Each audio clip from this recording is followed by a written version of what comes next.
혼인잔치 비유에 관한 말씀이고, 왕이 그 아들의 혼인을 맞이하여 잔치를 베푼 것으로 시작하고 있습니다. 왕에게서 자기 아들의 혼인 잔치만큼 기쁜 일도 없을 것입니다. 예수님은 천국을 자주 잔치에 비유하셨어요. 그만큼 기쁘고 풍성하기 때문입니다. 하나님은 이 천국 잔치에 모든 사람을 초청하셨습니다. 그런데 오늘 본문에 보면 이 잔치를 앞두고는 이상하게도 기쁨보다는 긴장감이 흐르고 있습니다. 심판과 살육이 일어나고 뜻밖의 초대가 있고 뜻밖의 버림받는 사건이 일어나고 있습니다. 이는 왕의 초청을 거부하거나 왕의 초청의 의미를 잘 모르기 때문에 일어난 사건들이었습니다. 문제는 이 일은 비유 속에서만 또 2000년 전 예수님께서 살아계셨을 때만 일어난 사건이 아니고 오늘날에도 일어나고 있다는 것입니다. 하나님은 오늘날에도 말씀을 많이 전하시고 부지런히 초청하고 계십니다. 주님께서는 오늘도 그 종들을 보내시고 우리의 마음들을 두드리고 계시는 것입니다. 이것을 거부하는 것은 하나님의 초청을 거부하는 것과 같은 것이라고 할 수가 있습니다. 우리가 매주일 듣는 설교 말씀도 그렇습니다. 설교는 우리 귀를 즐겁게 하는 것이 아니고 인간의 입술을 통해서 들리는 하나님의 말씀입니다. 우리가 이 말씀을 마치 하나님의 말씀처럼 무겁게 대할 때 그곳에는 천국의 기쁨이 임할 것입니다. 반면에 초청받고 거부했던 사람들처럼 하나님의 말씀을 가볍게 대하면 하나님의 진노를 결코 피할 수 없을 것입니다. 75세의 늙은 나이에 아들도 없이 희망이 없는 인생에 찾아오셨던 분은 바로 하나님이셨습니다. 아브라함이 믿음의 조상이 된 것은 아브라함이 선택한 게 아니고 하나님이 먼저 찾아오셨기 때문입니다. 젊은 시절 한때 자신의 민족을 위해 일어섰다가 동족들로부터 오해를 사고 소망 없는 목자로 80세의 나이에 접어들었던 모세를 역시 먼저 찾아온 분은 하나님이셨습니다. 떨기나무의 불꽃 가운데 하나님은 모세를 부르시고 그를 출애굽의 지도자로 삼으신 것입니다. 일개 목동이 지나지 않았고 8번째 막내에 불과했던 다윗의 머리에 기름 부어 이스라엘의 왕으로 삼으신 것 또한 하나님의 계획이었습니다. 예수님의 제자들이 땅끝을 향하여 나아가면서 교회를 세우게 만드신 것 또한 오순절에 임하셨던 성령 하나님이셨습니다. 오늘 1절, 2절에 보면 혼인잔치와 같은 천국을 여러분들이 볼 수가 있을 것입니다. 마태복음 21장, 23장까지 보면 예수님께서는 유대 종교 지도자들과 대치하는 그런 여러 장면들을 우리가 읽을 수가 있습니다. 그 상황 속에서 예수님은 그들의 교환한 질문에 대해 대답하시면서 비유로 말씀하셨어요. 지난 2주간 살펴본 두 아들의 비유, 그리고 지난주 악한 농부들 비유에 이어서 오늘 본문은 혼인잔치 비유라고 말씀하십니다. 이 비유들은 모두 다 예수님과 유대 종교 지도자들 사이에 그 긴박하고 긴장했던 관계 속에서 말씀하셨다는 사실을 기억하면서 우리가 볼 때 정확히 본문을 이해할 수가 있습니다.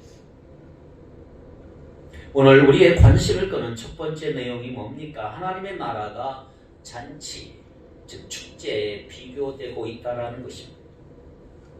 자, 이 잔치는 보통 잔치가 아닙니다. 왕이 자기 아들 왕자를 위해 베푼 엄청난 결혼 피로연이라고 할 수가 있습니다. 여러분, 영국 왕실의 결혼식을 보십시오. 얼마나 화려합니다. 왕실이 아니더라도 요즘에 유명 연예인들의 결혼식을 보면 너무나 화려하죠.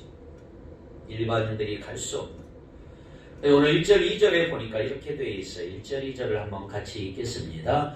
예수께서 다시 비유로 대답하여 이르시되 천국은 마치 자기 아들을 위하여 혼인잔치를 베푼 어떤 임금과 같으니. 네, 이것은 혼인잔치입니다. 혼인잔치. 천국은 모든 사람의 마음이 기쁨으로 가득 차게 되는 혼인잔치와 같다. 이게 천국의 모습이다. 이렇게 말씀하고 있는 거예요. 그런데 여기서 예수님은 천국이 어떤 특정한 때에만 잔치 같다고 말씀한 게 아니고 언제나 매일 기쁨과 즐거움을 주는 혼인잔치와 같다. 이렇게 말씀하고 있는 거예요. 그러므로 우리가 천국에 들어간다고 하는 것은 혼인잔치에 참여하는 것처럼 아주 기쁜 것이다 라고 이해할 수가 있습니다. 그렇습니다. 우리가 예수 믿고 하나님의 자녀가 되면 영생을 얻는다고 하는 것은 엄청난 기쁨의 사건인 줄 믿습니다. 물론 예수님의 고난과 죽음을 우리가 생각하고 금식하고 슬퍼하는 시간도 있습니다. 때로는 울며 애통하는 시간도 가질 수 있어요. 우리는 먼저 내 자신의 죄를 바라보며 내 죄가 이렇게 무서운 죄인인 자기 모습을 발견하고 슬퍼하고 애통할 수 있어야 되고, 동시에 그토록 비참했던 죄인이었던 우리가 내가 하나님께 용서받은 사실로 기뻐해야 한단 말이죠. 자, 그러면 우리가 왜 지금 이 예배당에 와서 주님께 찬송과 기도와 예배를 드려야 할까요? 왜 드리고 있을까요?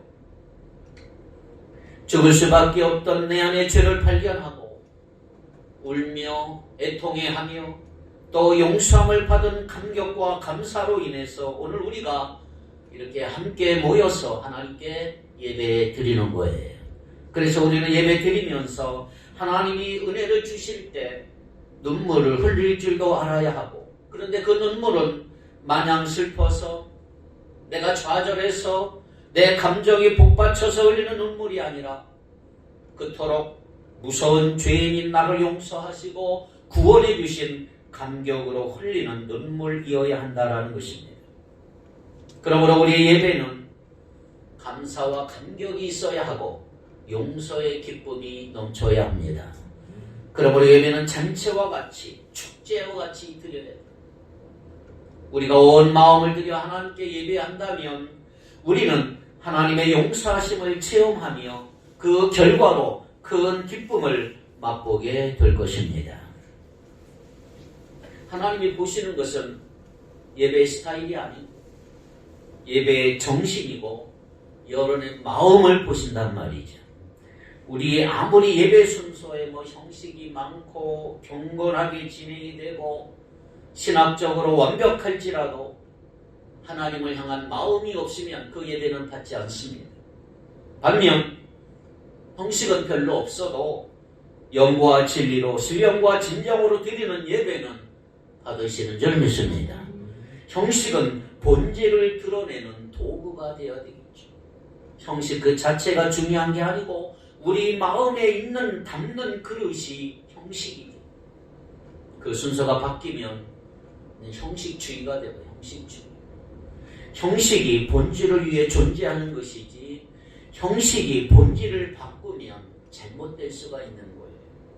그런 의미에서 우리가 어떤 형식으로 드리든지 예배할 때 하나님의 자비와 은혜를 내가 체험하고 있는지, 하나님이 주시는 참 기쁨과 평안을 체험하고 있는지, 그것이 더욱 중요하다고 할 수가 있는 거죠.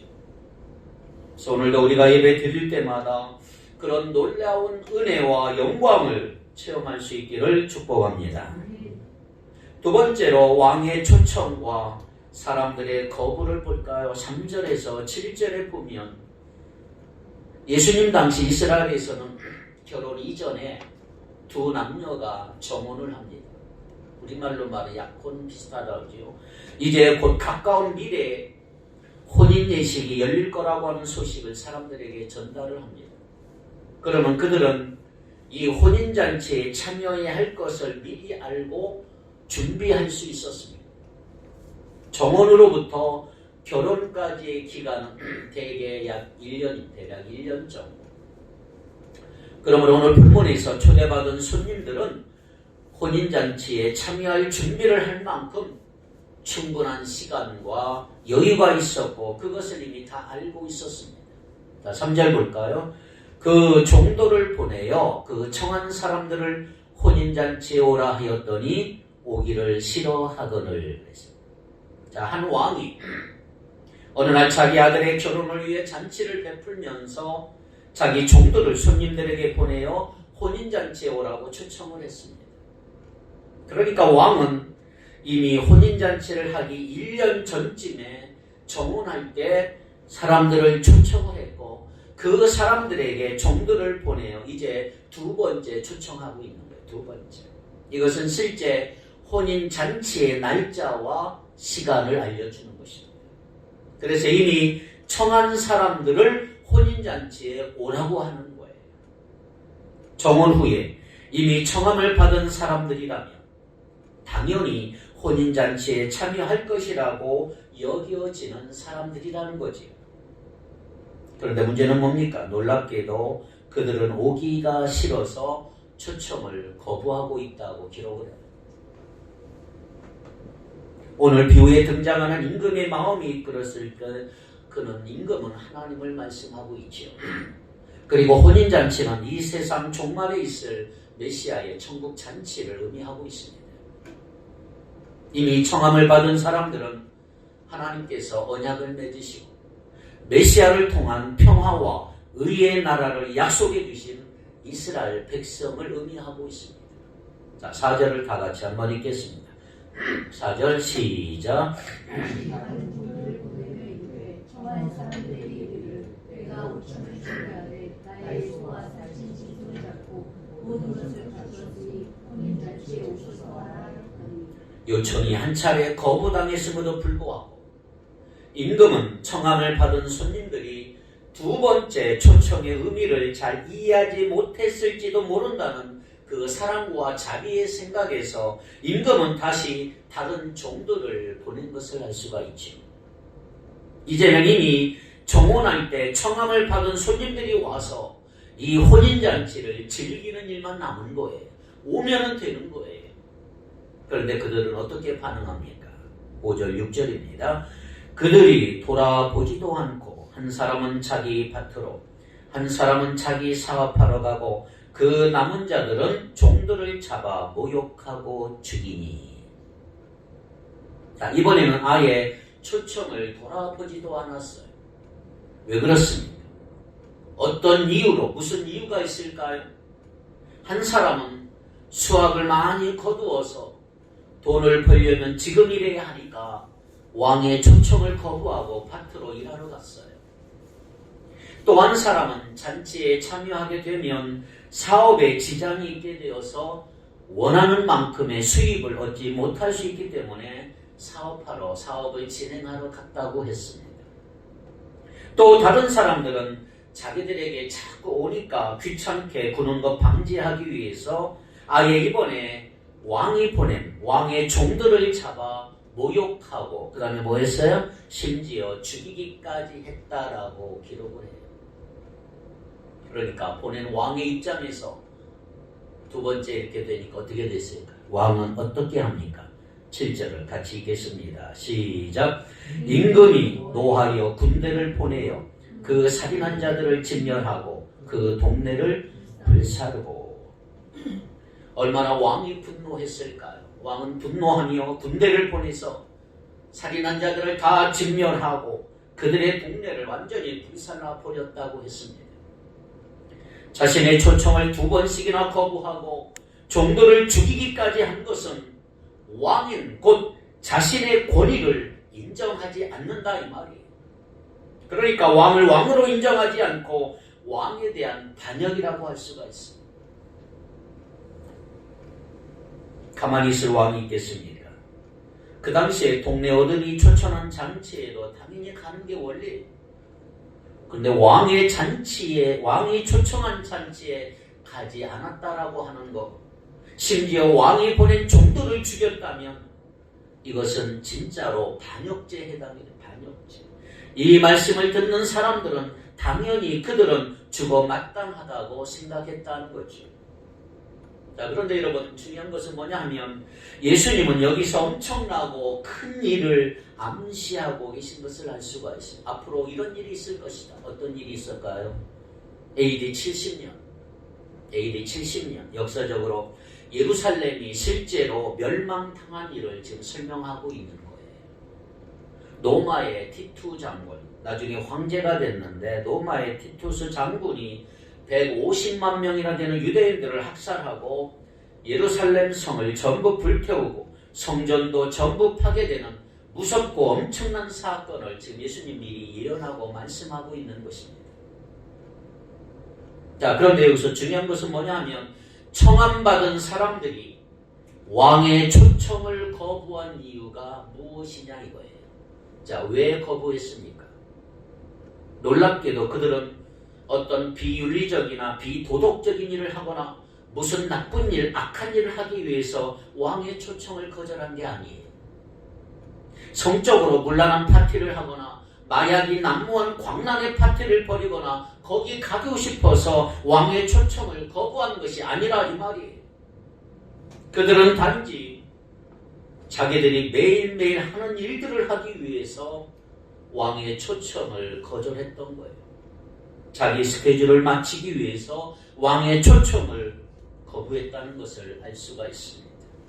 자, 오늘 우리가 이거 대단히 주의해서 보셔야 합니다. 그들이 초청에 응하지 않는 것은 사실 나쁜 일이 아니잖아요. 어떻게 보면 좋은 이유 때문이에요. 수학을 잘 거두려고 열심히 일하는 게 왜 나쁜 것입니까?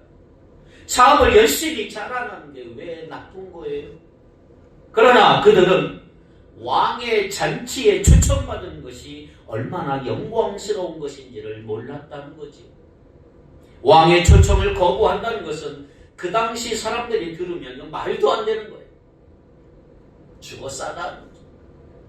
친척과 동네 어른이 다음 주 내 아들이 결혼하니 와봐라. 다 가는 것이 당연한 것이고 상식적인 거죠. 왕이 초청했음에도 불구하고 안 가고 거부하고 심지어 종들을 죽였다고 하는 것은 있을 수 없는 일이고 진짜로 반역하는 사람이 아니면 할 수 없는 일이라고 하는 거죠. 그리고 왕의 초청을 거부하고 그들이 한 일을 한번 보십시오. 사실은 아무 때나 할 수 있는 일들이에요. 아무 때나. 시간만 낸다면. 자기 스케줄이 중요하다고 해도 왕의 잔치 때만 갔다가 와서 또 일하면 되지 않아요? 그럼에도 불구하고 그들은 물질적인 이익을 위해서 자신들의 관심 때문에 아니면 그저 좋은 일 하기 위해서 이 최고의 자리에 오는 것을 거부하는 어리석음을 범하고 말았던 거죠. 꼭 기억하십시오.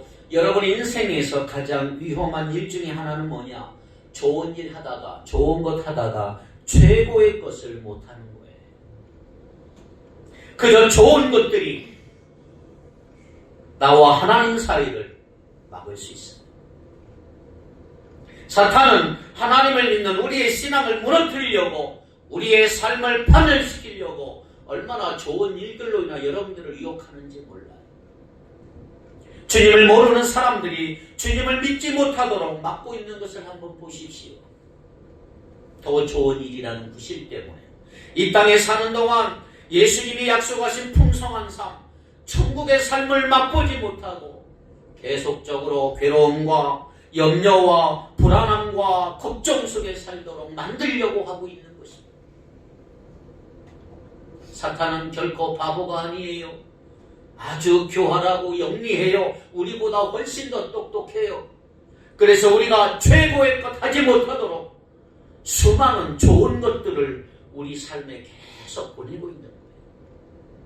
그래서 우리가 풍성한 삶을 살지 못하게 만들고 계속 염려하고 걱정하고 불안함과 두려움 속에 살게 하고 또 넘어지게 만드는 게 사탄의 전략인 것입니다. 이제는 날씨가 좋은 아름다운 봄이 오기 시작했고 최고의 계절의 여왕이죠. 그러나 교회는 이 좋은 계절에 날씨와의 전쟁을 벌인다는 사실을 아십니까? 성도들이 어느 날 산에도 가고 바다도 가고 호수도 가고 자연이 좋으니까 즐기기 위해 가는 거 얼마나 많습니까? 그런데 그런 활동들이 사실은 나쁜 것이 아니라 좋은 일들이잖아요. 건강을 위해서 얼마나 좋은 일입니까? 그런데 그런 활동들을 하게 함으로 정작 최고의 것인 예배를 소홀하게 만들 수가 있단 말이죠. 좋은 것 때문에, 좋은 일 때문에 최고의 것을 놓쳐버려요. 우리가 꼭 기억할 게 이것입니다. 마귀 사탄의 유혹이 좋은 일들을 통해서 온다는 거예요. 내가 뭔가를 하고 막 괴롭고 힘들어진다면 누가 그거 하겠습니까? 그런데 급한 일과 좋은 일을 하라고 자꾸 부추기는 거예요. 세상에서 가장 교활한 유혹은 좋은 것 때문에 최고의 것을 못하게 막는 것입니다. 그것이 사탄의 유혹임을 기억하기를 바랍니다.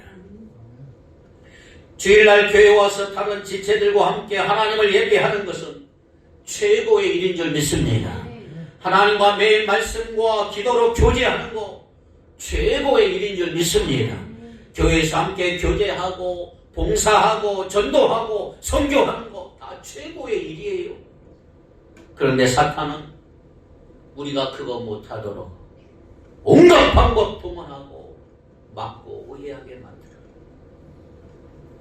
그렇다면 과연 무엇이 우리 인생에서 가장 중요한 것일까요? 돈입니까? 성공일까요? 자녀입니까? 아니면 인생을 엔조이하는 인생을 즐기는 것일까요? 그러한 일들 물론 좋은 것이긴 하지만 최고의 것, 가장 중요한 일은 될 수가 없는 거예요.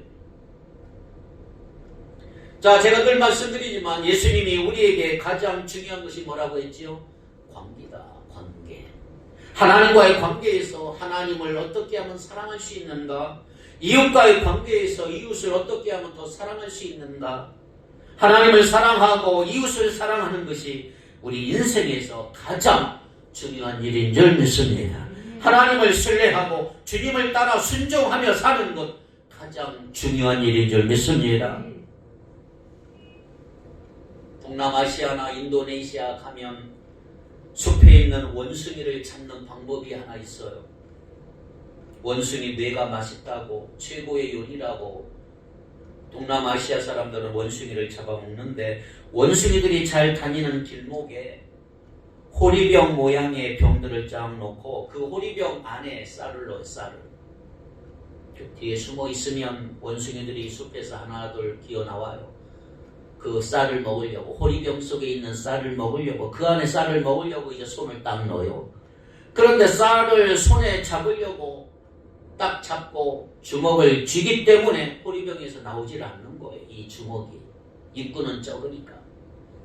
끙끙거리는데 쌀은 먹고 싶고 손은 안 빠지니까 이거 어떻게 해야 되냐 고민하고 있을 때 사람들이 와서 원숭이를 탁탁 잡아가는 것입니다. 자, 묻습니다. 쌀이 중요합니까? 자기 생명이 중요합니까? 쌀은 다음에 또 얻을 수도 있는데 그걸 포기하지 못해서 계속 붙들고 이거 어떡하지 하다가 결국 잡혀서 죽임을 당하니 어리석은 사람들이 많아요. 결국 너무나 중요한 인생, 너무나 많은 인생이 바로 이런 원숭이들처럼 좋은 거 놓지 못하고 포기하지 못하다가 결국 가장 중요한 거 놓치고 만다는 거지. 멸망의 순간은 시시각각 다가오고 있어요. 살 수 있는 유일한 길은 뭐예요? 손에 쥐고 있던 쌀 빨리 놓고 도망가는 거예요. 다른 방법이 없어요. 왜? 쌀이 목숨보다 중요하지 않기 때문이에요. 목숨이 쌀보다 중요하기 때문이죠. 좋은 것 때문에 최고의 것 놓쳐버리고 생명까지 잃어버리는 어리석음이 여러분에게 없기를 바랍니다. 세 번째, 8절로 14절에 보면 예복을 입지 않은 한 사람이 등장해요. 8절로 10절 보니까. 자, 이렇게 잔치에 참여하기를 거부하는 사람들을 진멸한 뒤에 왕은 그의 종들에게 또 뭐라고 했느냐 하면 야, 사거리길, 사람들이 많이 다니는 사거리길에 가서 누구를 만나든지 다 데려와라, 초청해와라 명령을 합니다. 자, 제자들, 이 왕의 종들은 왕의 명령에 순종해서 악한 자나 선한 자나 만나는 대로 다 데려왔어. 자, 그런데 왕은 그 사람들 가운데 예복을 입지 않은 채 와 있는 한 사람을 발견해요. 11절, 12절을 다 같이 한번 읽겠습니다. 11절, 12절 시작.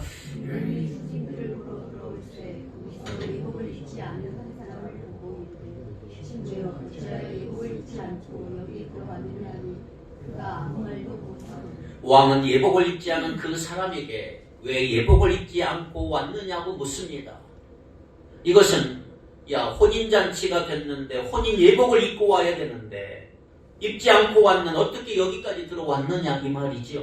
그러자 그는 변명할 여지가 없어요. 아무 말도 못했다고 했어요. 왕은 그에게 어떻게 반응합니까? 13절에 왕은 그를 묶어서 혼인잔치에서 쫓아내버려라 그랬어요. 근데 여기서 의문이 생기지 않습니까 여러분? 지금 왕은 종들에게 명령해서 아무나 발견하는 대로 다 데리고 오라고 했잖아요. 사람들이 많이 다니는 저 사거리 길에 가서 아무나 좋은 사람 나쁜 다 데려와라. 그래서 종들은 선한 사람이나 악한 사람이나 다 데리고 왔어요. 그러면 아무나 데려오라고 할 때는 언제고 이제는 예복을 안 입고 왔다고 왜 결박하여 밖으로 내던져버렸을까? 자, 바로 이런 점에서 오늘 우리가 당시 문화를 알아야 성경을 제대로 해석할 수가 있는 거예요. 예수님 당시 적절한 예복을 입지 않고 혼인잔치에 참석하는 것은 잔치에 초청한 주인을 의도적으로 모욕하는 것이라고 했어요. 또한 그를 거부하고 조롱하는 것을 의미합니다. 왕이 그에게 12절에 보면 친구여라고 다정하게 부르지만 물어봐도 그가 아무 말도 답하지 못한 이유는 뭐냐 하면 그도 자기가 잘못한 것을 잘 알고 있기 때문이에요. 오늘 본문에 나오는 이 비유의 문맥을 한번 잘 살펴보면 이 사람은 예복을 입지 않은 이 사람은 왕의 권위에 도전해서 아주 의도적으로 혼인 예복을 입지 않고 온 사람이라고 말할 수 있는 것입니다. 이 사람은 초청에는 응하여 잔치 자리에 와 있으면서도 잔치를 즐기고 왕과 아들에게 축하로 온 게 아니고 니까지인 게 무슨 우리 왕이냐 이런 식으로 왕의 권위에 도전하고 저항하러 온 사람이라 이 말이에요. 그러한 멸시와 거부의 마음이 예복을 입지 않은 것으로 표현되고 있는 것입니다.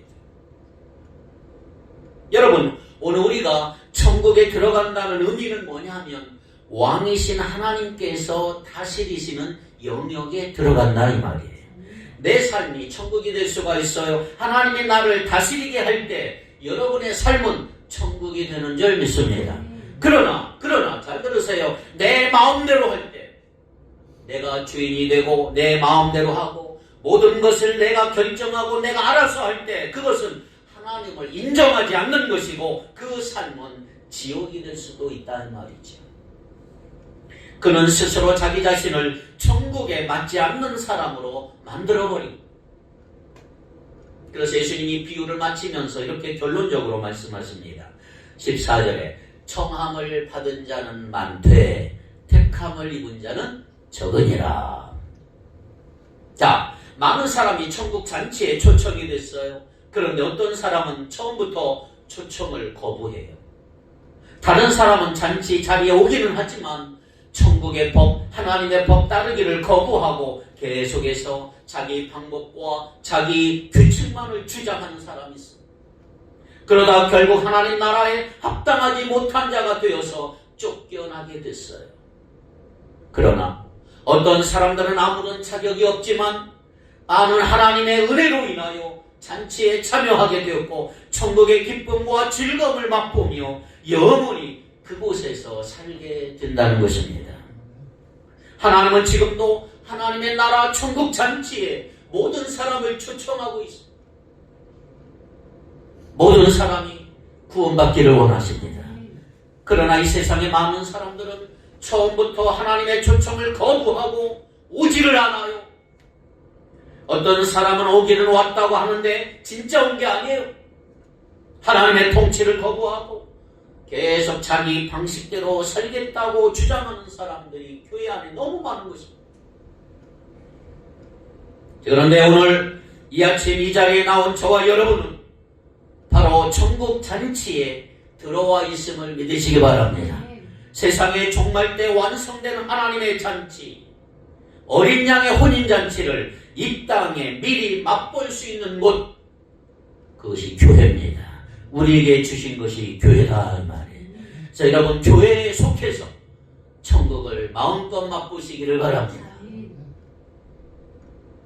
하나 주의해야 될 게 있어요. 내가 예수 믿고 그리스도인이 되었다고 할 때 그리스도인이 되는 것을 단순히 믿는 것으로만 생각하는 경향이 있습니다. 물론 예수님을 구주와 주인으로 믿고 영접하고 그리스도인이 되면 하나님의 자녀가 되고 구원받고 영생이 있을 줄 믿습니다. 그런데 또 한 가지 있다는 사실을 꼭 아셔야 돼요. 내가 예수님을 믿는 것뿐만 아니라 예수님께 속하는 것도 포함된다는 거죠. 자, 우리가 예수 믿고 그리스도인이라고 하는 것은 예수를 믿는 사람인 동시에 예수님의 몸에 속한 사람이다 이 말이에요. 그런데 많은 사람들이 나는 예수를 믿는다고 하면서 예수님의 몸인 교회에 속하지 않는 사람들이 많이 있습니다. 함께하는 거 거부하는 사람. 그렇다면 그것은 온전한 그리스도인의 삶이 될 수가 없어요. 어쩌면 이 예복을 입지 않고 온 사람과도 같은 태도란 말이에요. 같이 더불어 부딪히며 살아야 함에도 불구하고 교회에 속하지 않는 사람, 예수님께 속하지 않는 사람. 그런데 자기들은 믿는다 그래요. 또 교회는 하나님의 백성들이 함께 모여 왕이신 하나님을 경배하며 기쁨을 누리는 곳입니다. 그런데 우리가 정말 이 나라에 합당한 예복을 입고 있는지 늘 점검하셔야 합니다. 다시 말해 예수 그리스도의 통치하심에 내 자신을 복종시키며 내가 살고 있느냐? 아직도 내 방법과 내 생각을 고집하며 내가 원하는 대로 내 방법대로 살고 있느냐? 하나님의 법이 아니라 아직도 자기 법을 주장하고 있는 것은 아닌가? 반드시 돌아보고 하나님 나라에 합당한 옷을 입으셔야 한단 말이에요. 그럼 자신에게 물어보세요. 나 자신은 청함을 받은 자인가? 택함을 입은 자인가? 다시 말하면 나는 단지 청함만 받고 응하지 않는 사람인가? 아니면 청함을 받은 것에 감사하며 택함을 입고 천국 잔치에 참여하고 있는 자인가? 우리가 하나님이 다스리는 사람이 될 때 우리는 이 순간에도 천국을 맛볼 수가 있는 거예요. 우리 교회가 하나님이 다스리는 교회라면 우리는 이곳에서 함께 천국을 맛볼 수 있는 것입니다. 그러니까 오늘 우리 신앙생활하면서 만약에 천국의 기쁨과 감격을 아직도 여전히 누리지 못하고 있다면 하나님의 다스림을 내가 인정하고 있지 않은 것은 아닌가? 잔치에 어울리지 않게 예복을 입지 않고 그냥 와 있는 채로 반항하고 있는 것은 아닌가? 돌아보셔야 돼요. 우리가 드리는 예배는 천국 잔치가 되어야 하고 축제가 되어야 합니다. 죄인들이 와서 주님의 용서하심과 은혜와 주님의 영광을 맛보면서 감격과 감사와 기쁨으로 주님께 경배를 드리는 시간들이 되어야 할 줄 믿습니다. 그래서 예배 때마다 그러한 천국 잔치가 벌어지고 하나님께 진정으로 기쁨을 드리는 오늘 우리 교회와 여러분들 되기를 주님의 이름으로 축복합니다. 기도하겠습니다. 하나님 아버지, 우리를 하나님 나라의 잔치로 초대하여 주시고 그 속에 있게 해주심을 감사합니다. 우리가 이 땅에서 마지막 숨을 내어 쉬는 순간까지 우리가 아파트로 가야 한다는 이유로, 내 사업을 하러 간다는 핑계로, 내 욕망이나 세속적인 가치관을 성취하기 위해서 주님이 없이도 내 잔치를 떠나서도 충분히 잘 살 수 있다고 만용을 부리지 않도록 인도해 주옵소서. 우리가 길거리에서 배회하며 우리의 영혼이 배고프고 외로움에 떨 때 불러주셨다는 거 한순간도 잊지 않게 하시고 언제나 예수 그리스도로 옷 입는 삶을 살아서 매일매일의 삶의 현장이 하나님의 잔치, 하나님의 나라가 되게 하여 주옵소서. 예수님 이름으로 간절히 기도하옵나이다. 아멘.